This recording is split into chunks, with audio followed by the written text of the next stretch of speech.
Whew. It's getting cold. What's up, guys? It's Jamie. It is October 20, I believe it's the 29th, 30, 31, yeah. So Monday will be the 31st, Halloween. I wanted to talk a little bit this morning before I get in, having patience. And I heard something on a podcast. One of the shows I watch or follow, or podcasts or YouTube channels, or just information that I gather is through a channel called Bigger Pockets. There's over 2 million participants in the Bigger Pockets, and they also have another segment called Real Estate Rookies, which I really like. Now, recently I came into a piece of land in Vermont, in Rutland, Vermont, that is about less than 2 acres. It's completely needs to be cleared. There's nothing done to it.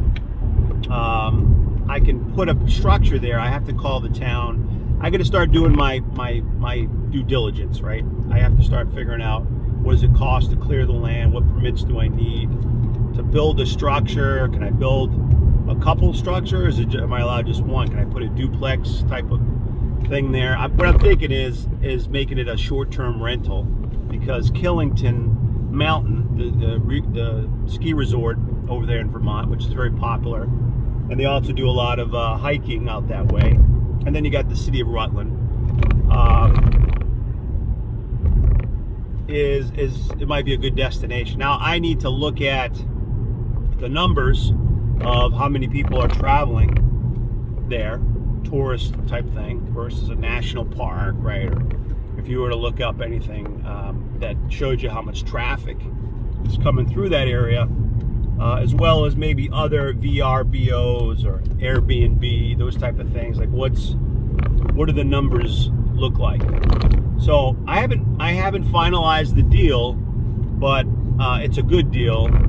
So it's just a matter of, do I just buy the land and clear it and then put a mobile home or something on there and just rent it and let it accumulate over the next 10 years? Do I try to flip it? I start looking at the possibilities of the options of these opportunities that come up. So anyway, on the Real Estate Rookies podcast, they had a guest on there. I'm going to link it down there. I don't know all the details of the names and stuff, but something the guy said, and I always get something. Somebody will say something. I'm like, man, wow, that was really profound. It was a epiphany, moment where I'm like, man, I really like what he or she said. And when he goes, I would guess the guy's in his 30s, maybe late 30s, possibly early 40s, but I would say somewhere in his 30s, mid 30s is what I would guess. And what he said was, he was an IT guy for 12 years, working a W-2 job, and him and his wife got on the same page, and he said, hey, we're going to do this thing called house hacking, and we're going to start trying to eliminate our expenses, meaning if you live in a single family house, it's in most cases a liability. I mean, you have to pay the rent every month, right, or the mortgage to live there, right? And somebody else owns it, or if you own it, the bank owns it, and you have to come up with the money every month, regardless of where you might. It doesn't matter if you make enough money to cover it, or if you make millions and millions of dollars a month, you still have an expense. It's still a liability, okay? And if you have that, he's like, I wanted to eliminate that in order for me to get financially free, because I didn't want, meaning him, he says, I didn't want to work until I was the next 40 years, until I was 65 years old. It wasn't an option for me. So he had made up his mind that he was going to be proactive, and he did his research, read some books, participated in some groups, and the end result was they started a multifamily. They had this 3-unit multifamily. He rented it out, and kind of went from there. And then 2 years later, he was able to quit his day job, right? And he was in a position where he said, I'm making less, but my expenses were far less, so I was able to free myself and become a full-time real estate investor, I guess is what he was saying. So I thought that was interesting. And the main thing he said, this is the thing that really got me thinking, because we realized that if I had started 10 years ago, we were kind of like in a lag. He goes, whatever we did 5-10 years ago is how we're living today. And he goes, and I decided that if I didn't act today and do something right now, where would I be in another 5 to 10 years? Because whatever the actions I take now are going to kind of procure the lifestyle, the environment that he's going to have as far as income and all those things in another 5 to 10 years. I thought, what a great, it's a simple thing, but so what a great way to look at it. What a great perspective to have, a mindset, because if you are thinking that way and you're like, okay, I have to have some urgency regardless, I don't know what's going to happen in life, what's going to come up during this time frame. But anyway, I am going to have a laser focus and say I need to be proactive and realize that I need a 5 or 10 year plan, and now it came sooner for him. It only came in 2 years before he was able to kind of get what he called financial freedom 0.5, right? And I'm sure that you kind of level up as you go along, as you start stacking up this passive income. And in his case, it'll be from rental properties, right? Rental income. I love it, and I get excited when I hear that kind of stuff. It just really thrills me to hear about that. And he was talking about getting around like-minded people, because you talk to people and they'll be like, oh, you have tenants at your place. Oh, what a hassle. And I hear that negativity all the time. I'm always hearing people that are very, very negative. What are you doing? Did you get some new shoes? No? Another month? Sorry, I was talking to Vinny. So here's what he said. What I was saying, 10-year horizon. So the actions that you take today are going to set yourself for a month, a year, 2 years, 5. Like, in other words, if you smoke a pack of cigarettes a day or more, right, you are going to damage yourself physically. No question. And I was a smoker, off and on from 15 till I was 39. Like, I was never a heavy smoker, but I smoked, right, regardless. So I did damage to myself. Maybe there's some what do you call it? Some recovery, over the 10 years I've quit or so, and but right, was it 39?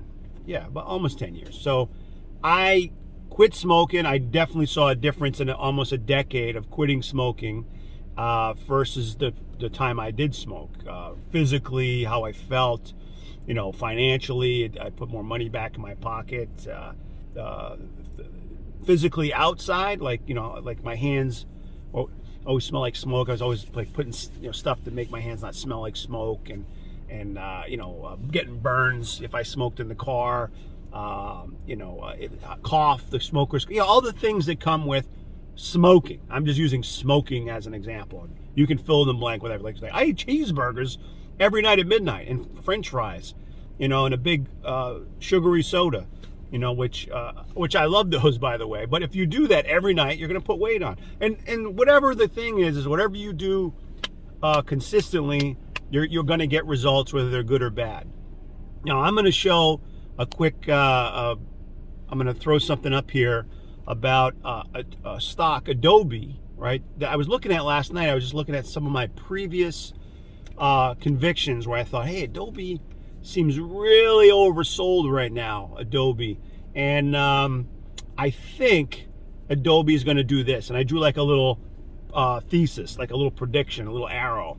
I'm like, I think it's going to do this, right? And you'll see it here, okay? And I looked at it. It was September 28th. I looked at the last night when I was on my phone. I was looking at it because I do most of the stuff on my phone. It said that I did it on September 28th. Now, I got out of the play early because I was really afraid of a lot of stuff going on in the market. But I looked at it last night, and it played out exactly. I'm not a guru, right? I'm not saying that you better follow me and my advice. That's not what I'm saying. This isn't financial advice. The point is you might see something that you know, just you, where you're like, I'm sure, I'm convinced, whether I'm right or wrong, that this is going to happen. Now, I'm using stocks as an example, but I said, I think Adobe is going to bounce off this line because it seems so oversold. It doesn't mean it can't go lower or stay down there. And I think it's going to go back up to around here. And it did that. It took a month.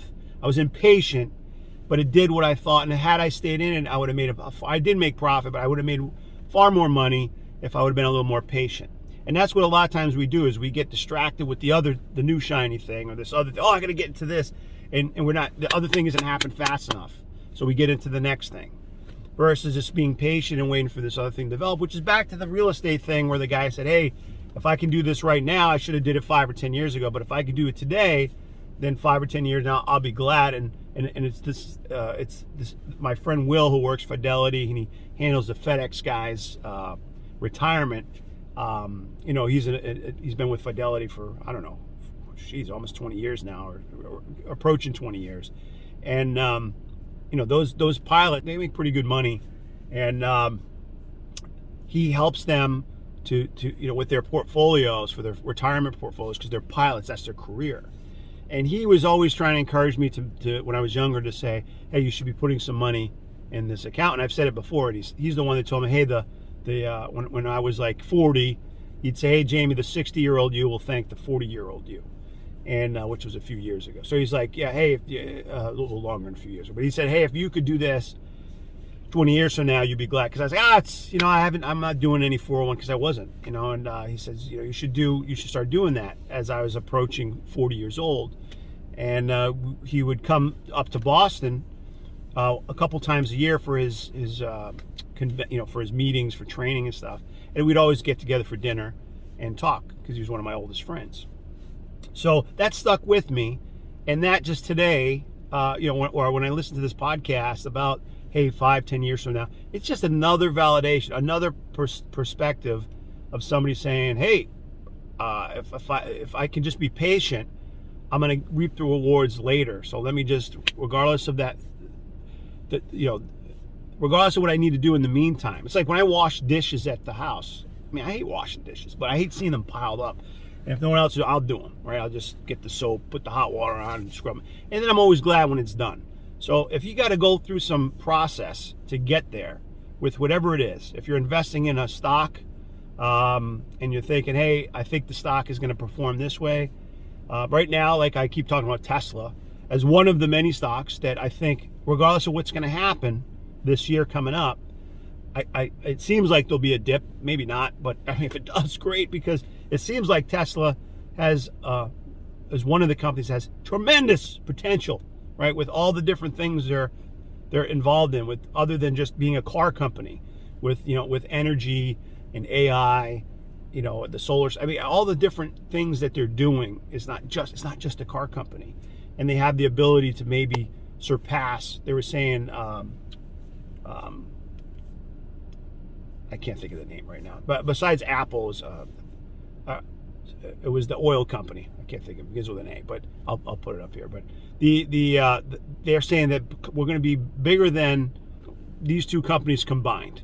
Okay, and that would be like $4 trillion. That I don't know, it'd be over $4 trillion. I think right now Tesla's around $700 billion. Okay, so it's on the tip of my tongue. As soon as I stop this video, I'm gonna think of it. But anyway, that is all I wanted to really say, is that I always do these thinking out loud things just to kind of get you thinking, right? I always think I'm talking to my son, and then, you know, friends and family and other people that kind of stumble across this little channel where I'm like, hey, I'm doing this usually from my car. I keep saying, I'm gonna do it in the studio I'm doing, and I'm gonna start doing some interviews, which I will. I'm just trying to figure out how to do it with, do I do it with Zoom? Do I do it with StreamYard? I'm looking at how I can actually talk to these people that I know it's going to be awesome, right?